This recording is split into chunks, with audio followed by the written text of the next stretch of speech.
Շնորհակալ եմ հրավերի համար, առիթը օգտագործելով ուզում եմ շնորհավորեմ մեր մամուլի հերոսական ներկայացուցիչներին, շատերին այստեղ տեսնում եմ եւ ուրախ եմ, որ մենք ունենք այսպիսի որակյալ կադրեր լրատվության ոլորտում, որոնք հնարավորություն են տալիս մեզ տեղեկանալ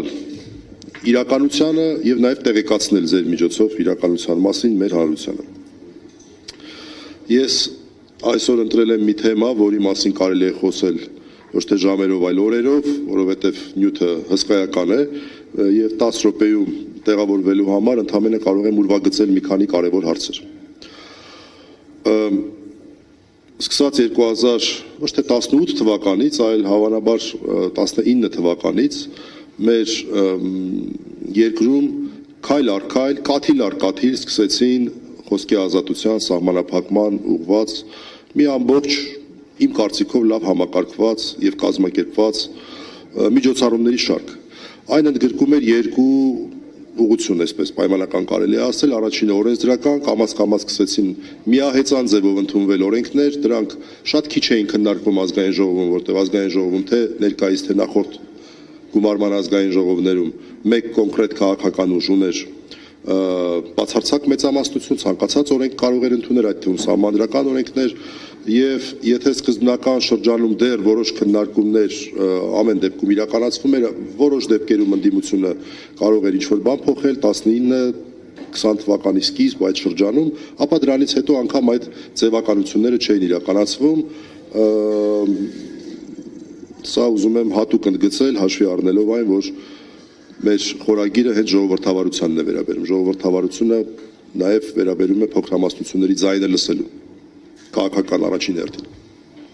Եվ ես օրինակ հիշում եմ միայն մեկ օրենքի քննարկում, որ բավական ծավալուն եղավ եւ նաև խորհուրդ եմ տալիս բոլորին լսել այդ քննարկումը, որպեսզի 2020-2026 թվականի տարբերությունները տեսնենք, խոսքը վերաբերում էր քրեական օրենսգրքում բռնության արդարացման վերաբերյալ օրենսդրության այդ մեկ հոդվածի ներառմանը, որը իսկապես բավական ծավալուն ու հետաքրքիր քննարկում տեղի ունեցավ այդ օրենքի հետ կապված ազգային ժողովում, դրանից հետո ընդունվեցին բազմաթիվ օրենսդրական փոփոխություններ, թե քրեական օրենսգրքում, թե քաղաքացիական օրենսգրքում, որոնք վերաբերում էին քայլ առ քայլ փոքր խոսքի ազատության սահմանափակմանը։ Այո, կարելի է առարկել, որ դրանց նման օրենքներ տվյալ շրջանում նաև որոշ եվրոպական երկրներում են ընդունվել, բայց շատ ավելի կարևորը երկրորդ ուղղությունը, ոչ թե օրենսդրական, այլ իրավակիրառական ուղղությունը, որտեղ որ ամենամեծ խնդիրներն են։ Նույնիսկ այն օրենքը, որը մենք ունեցանք ընդամենը 10 ամիս 2021 թվականից մինչև 2022 թվականի հուլիսի 1-ը դա ծանր վիրավորանքի քրեականացումն էր, այն աստիճան ակնհայտ էր պրակտիկայում այդ օրենքի կիրառման խտրական բնույթը, որ նույնիսկ եվրոպական գործընկերները թե բացահայտ, թե ավելի շատ ոչ բացահայտ ձևով իրենց լուրջ քննադատություններով նպաստեցին, որպեսզի այդ օրենքը հանվի մեր քրեական օրենսգրքից։ Բայց ինչն է հետաքրքիրը եւ ինչն է զավեշտը, իդեպ թվերը նրա մասին են խոսում, որ ծանր վիրավորանքի համար հարյուրավոր քրեական հետապնդումներից ես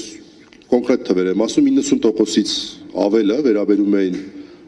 Նիկոլ Փաշինյանին եւ մոտավորապես 95%-ը վերաբերում էր ԿՊԱ-ականներին, այսինքն 90% մոտավորապես Նիկոլ Փաշինյան, 5%-ը այլ ԿՊԱ-ականներ։ Եվ այս պայմաններում շնորհակալ ենք, սա ուզում եմ արձանագրել, որ եվրոպական կառույցները այստեղ իրենց գործընկերային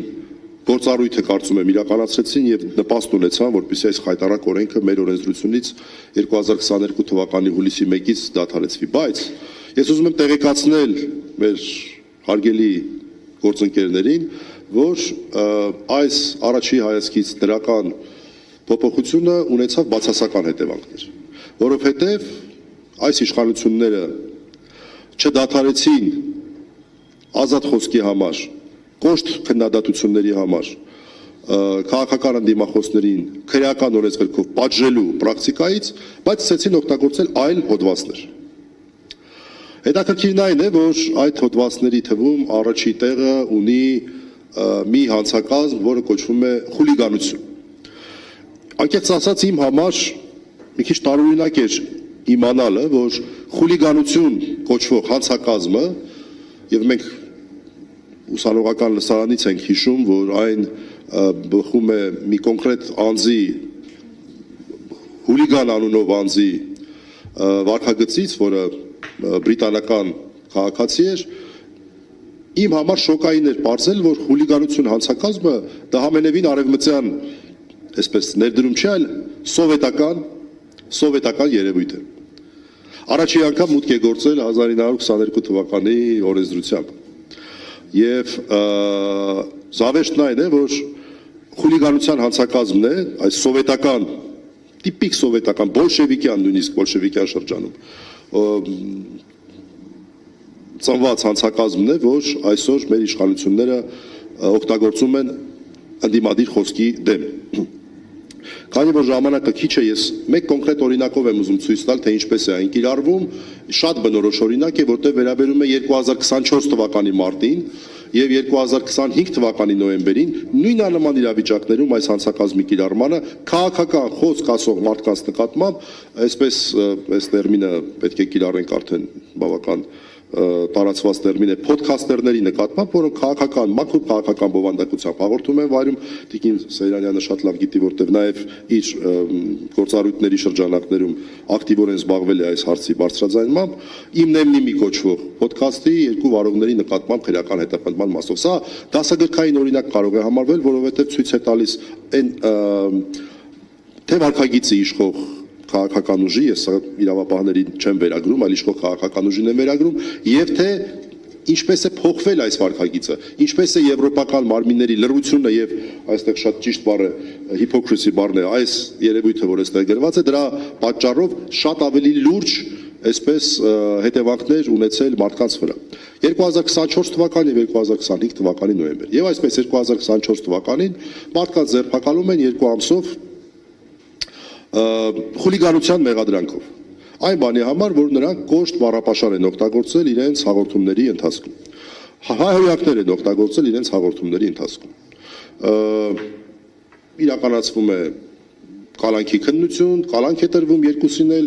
հետո գործը մտնում է դատարան, 2 ամիս անցկացնում են բանտում, որից հետո նրանց նկատմամբ վարչական հսկողություն է կիրառվում, որոշակի ժամանակ արգելվում է խոսքի ազատության, որոշակի դրսևորում վարելու համապատասխան հաղորդումը, հետո դատարանը կայացնում է արդարացման դատական ակտ։ Խոսքը վերաբերում է 2024-25 թվականներին։ Նորից կգնեմ մարտ, մինչև դատավարությունը 2025 թվականին ավարտվեց։ Հիմա հռետորական հարց, մարդ, որ ինչ որ մի արարքի կապակցությամբ ունի արդարացման դատական ակտ, թեկուզ օրինական ուժի մեջ չմտած, իրավունք ունի ակնկալել, որ այդ արարքը չի համարվում հանցավոր։ Նորից ասեմ, սա նոր դրսևորում էր խուլիգանության հանցակազմի մասով։ Երբ խուլիգանության հանցակազմը համացանցի, այսպես դեպքերի վրա էր տարածվում, այլ ոչ թե իրականության, ինչպես մենք սովորաբար ասում ենք։ Բայց արի ու տես, շատ ավելի մեղմ բառապաշարի պայմաններում,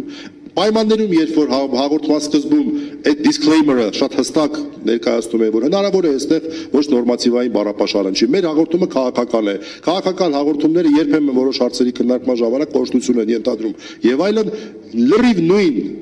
լրիվ նույն չէ, շատ ավելի մեղմ խոսքի համար 2025 թվականի նոյեմբերին նորից տեղի ունեցավ ձերբակալում։ Բայց այս անգամ արդեն առաջին դիմակավորված ԱԱԾ-ականների, ԱԱԾ, պատկերացրեք, ազգային անվտանգության հարց է պաստորեն սա դարձել։ ԱԱԾ-ականների կողմից երկրորդ մտան տղաների տներ առավոտյան, երրորդ խուզարկություն իրականացրեցին, չորրորդ մտան եւ տվյալ ուրեմն լրատվական մեդիա կազմակերպության ամբողջ գույքը տարան, այդ թվում միկրոֆոնները, խոսքը վերաբերում է արդեն 2025 թվականին, եւ էլի տղաները հայտնվեցին ճաղերի հետևում։ Հետո շատ երկար օրեր անցան, ուղղակի ուզում եմ ասել, որ տեխնիկայի հիմնական մասը վերադարձվել է ընդամենը օրեր առաջ, 2025 թվականի նոյեմբերից մինչև 2026 թվականի ապրիլի վերջ եղել է քննչական մարմնի տիրապետության ներքո։ Տղաները ավելի երկար նստեցին առանձնատության ներքո, հիմա էլ նրանց արգելված է ոչ թե իրենց հաղորդումը վարել ինչպես 2024-ները, առհասարակ որևէ հրապարակային խոսք ասել, գրավոր թե բանավոր։ Սա ցույց է տալի միայն այս օրինակը ցույց է տալի խուլիգանության հանցակազմի չարաշահումը եւ նաեւ վիճակի վատթարացումը այս երևույթի պատճառով, այս հիփոկրիսիի պատճառով, որ դրա մասին չի խոսվում եւ չի քննադատվում, այս ակնհայտ եւ ցցուն օրինակը։ Ուղղակի ուզում եմ ասել, որ խուլիգանության հանցակազմը, որ չթվա, որ սա այսպես բացառիկ օրինակ է, շատ մեծ սպեկտր է ընդգրկում կիրառումների։ Սկսած ավտոբուսում իշխանական պատգամավորին կոշտ քննադատող սովորական շարքային քաղաքացուց, որին խուլիգանության մեղադրանք ներկայացվեց, անձը դատապարտվեց, վերջացրած եկեղեցում խաղաղ աղոթող 18-ամյա տղայի դեպքով, որին խանգարել էր վարչապետը իր անվտանգության աշխատակիցներով, երբ մտել էին ներս արարողության խորհրդակատարության կեսից։ Վերջում ուզում եմ մի զավեշտալի իրավիճակը պատկերացնենք, տեսեք, չեմ կարող այս հարցը չասել, որտեղ համակցված է, մենք եվրոպական, մեր երկրում իրականացվում է կարևորագույն եվրոպական միջոցառում, մենք դեպի Եվրոպա ենք փորձում գնալ, բայց մեր երկրի ղեկավարը իր կրծքին կրում է մի քարտեզի ուրվագիծ, որը Ստալինի կողմից է գծված եղել եւ օգտագործում է մի հանցակազմ, որը առաջին սերնդի բոլշևիկների կողմից է մտել քրեական օրենսդրություն եւ հիմա էլ միայն սովետական, պոստսովետական երկրներում է, որոշ երկրներում է կիրառվում։ Սա է իրականությունը, 10 րոպեն ավարտվեց եւ շնորհակալություն եմ հայտնում այս կարևոր միջոցառումը կազմակերպելու համար, մաղթում եմ բոլորին արդյունավետ աշխատանք։ Շնորհակալություն։